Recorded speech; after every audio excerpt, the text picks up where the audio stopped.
E aí, pessoal, bem-vindos a mais uma exploração. Hoje a gente vai mergulhar de cabeça numa história absolutamente épica. E olha, quando eu digo épica, eu tô falando de uma verdadeira jornada do herói, sabe? Aquela digna dos melhores animes que a gente assiste. A nossa protagonista de hoje é a Virgem Maria. Mas esquece aquela ideia de uma figura histórica parada e distante no tempo, tá? Nós vamos entender a missão espiritual gigantesca que ela assumiu. Então, bora lá descobrir como ela embarcou na maior aventura de todos os tempos. Virgem Maria, a grande missão da mãe da igreja, a jornada definitiva. E assim, todo grande herói tem aquela história de origem, né? Aquela faísca que começa tudo. A grande pergunta que vai guiar a nossa jornada hoje é justamente essa: como a mãe de Jesus se tornou a nossa mãe? Pare e pensa um pouquinho nisso. Como uma pessoa que vivia lá numa cidadezinha chamada Nazaré conseguiu subir de nível de um jeito tão espetacular a ponto de se tornar a mãe espiritual de bilhões de pessoas? É um mistério incrível que, com certeza, vai mudar o jeito que a gente entende a nossa própria fé. Para entender essa transformação, a gente precisa dar uma olhada no que a igreja ensina. A gente chama Maria de mãe da igreja, mas o que isso quer dizer na prática? O catecismo explica para a gente que a maternidade divina de Maria se estende por um desejo do próprio Jesus a toda a humanidade. E a grande chave aqui é que ela nos regenera na graça. Trazendo para o mundo dos games, é literalmente como se ela tivesse desbloqueado um poder espiritual supremo, capaz de curar, restaurar e dar aquele respawn na energia da nossa alma, sabe? Ela tá ali para ajudar a gente a crescer de verdade. E chegamos à primeira grande fase dessa história, aos pés da cruz. O desafio definitivo.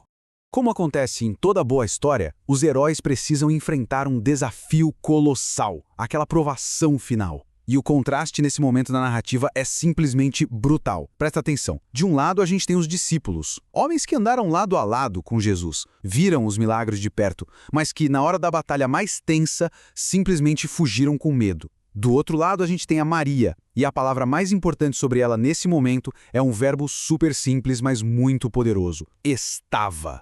Ela não fugiu, ela acompanhou o filho por toda a via sacra e estava lá, firme de pé aos pés da cruz, encarando todo o sofrimento com uma dignidade que não se abala. Isso sim é coragem de verdade. Ela não correu dos problemas. E é bem aí, no meio desse cenário caótico de dor extrema, que acontece o clímax de tudo. Jesus, olhando lá de cima da cruz para sua mãe e para o discípulo amado que estava bem ali pertinho, entrega para ela a missão definitiva. Ele diz: mulher, eis aí teu filho. E logo depois olha para o discípulo e fala: eis aí tua mãe. Caramba, esse é o exato momento, a cena-chave em que Jesus transfere essa missão mundial e transformadora para Maria. A partir daquele segundo, o discípulo, que ali representa cada um de nós, acolhe a Maria na casa dele. O que nos leva para a próxima fase. Um novo sim. Subindo o nível da fé. Gente, estar ali, firme aos pés da cruz, exigiu uma evolução gigantesca da nossa heroína. O coração de Maria foi evoluindo por níveis. Olha só. Passo 1. O primeiro sim, lá na Anunciação, quando o anjo Gabriel apareceu e ela disse: eis a serva do Senhor. Mas a história não parou aí. Passo 2. A profecia de Simeão. Ele avisou que uma espada de dor ia atravessar a alma dela. Um spoiler claríssimo das provações difíceis que ainda iam rolar, até que chegamos ao passo 3, a nova missão na cruz. Aquele eis-me aqui do comecinho não foi dito só uma vez e esquecido.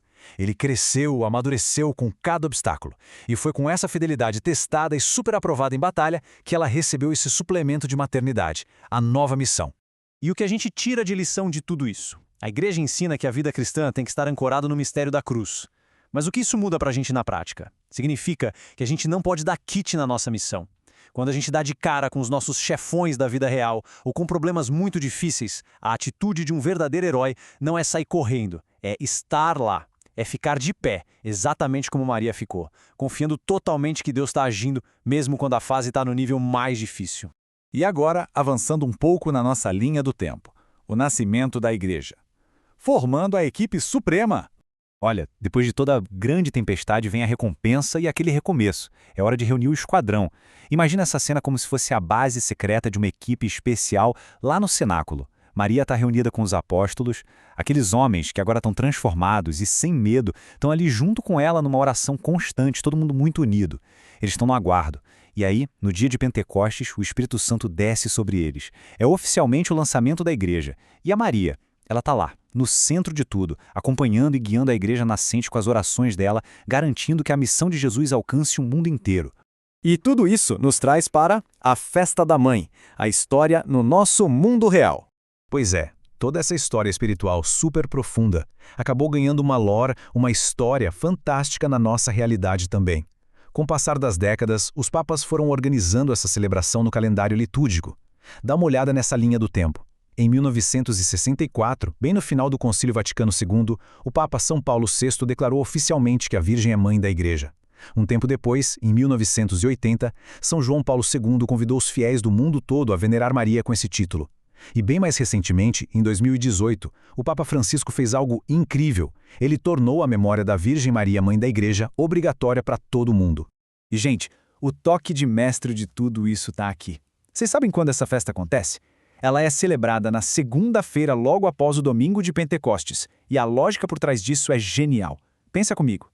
Se Pentecostes é o dia em que a Igreja nasceu, com a descida do Espírito Santo, faz todo o sentido do mundo que o dia seguinte, a segunda-feira, seja o dia de celebrar a mãe da Igreja. É a ligação perfeita entre o nascimento e a mãe que estava lá, dando todo o suporte para a equipe. Chegamos na reta final. Nossa mãe e protetora. O que isso significa para a nossa jornada hoje? Legal, mas depois de entender toda essa história épica, o que isso muda no nosso dia a dia? O catecismo lembra a gente que a missão da Maria não acabou lá atrás, não. Ela está super ativa hoje. Primeiro, ela nos regenera na graça, dando aquela ajuda essencial para a gente recuperar nossa força espiritual. Segundo, ela nos educa e ajuda a crescer na estatura de Cristo, que basicamente significa ajudar a gente a ficar cada vez mais parecido com Jesus. E terceiro, ela é a nossa maior intercessora e auxiliadora. Sempre que a nossa missão particular fica difícil, a gente sabe que tem alguém muito poderoso torcendo pela gente e mandando ajuda lá do céu.